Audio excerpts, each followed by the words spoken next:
The United States spends more money on education than any other country in the world, and yet we get the worst outcomes. We're at the bottom of every list. In total, American society pours more than $1 trillion a year into public education systems.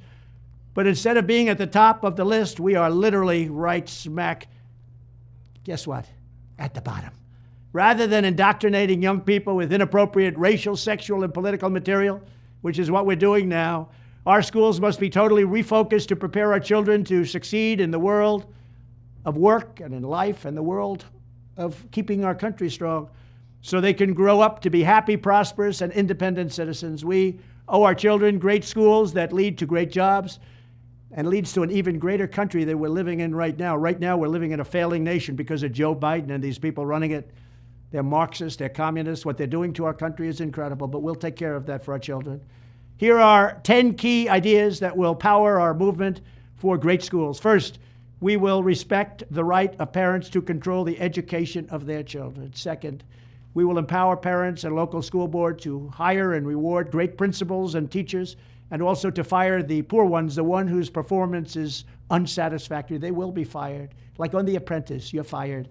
Third, we will ensure our classrooms are focused not on political indoctrination, but on teaching the knowledge and skills needed to succeed. Reading, writing, math, science, arithmetic, and other truly useful subjects. Fourth, we will teach students to love their country, not to hate their country like they're taught right now. Fifth, we will support bringing back prayer to our schools.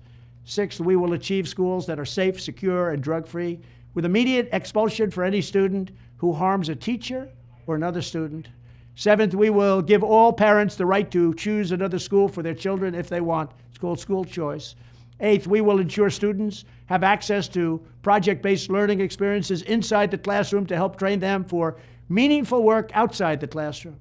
Ninth, we will strive to give all students access to internships and work experiences that can set them on a path to their first job. They're going to be very, very successful. I want them to be more successful than Trump. Let them go out and be more successful. I will be the happiest person in the world.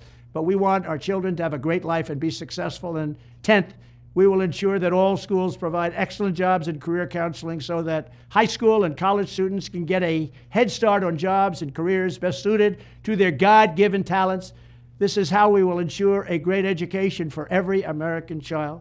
And one other thing I'll be doing very early in the administration is closing up the Department of Education in Washington, D.C., and sending all education and education work and needs back to the states. We want them to run the education of our children because they'll do a much better job of it. You can't do worse. We spend more money per pupil by 3 times than any other nation, and yet we're absolutely at the bottom. We're one of the worst. So you can't do worse. We're going to end education coming out of Washington, D.C. We're going to close it up, all those buildings all over the place, and you have people that in many cases hate our children. We're going to send it all back to the states. Thank you very much.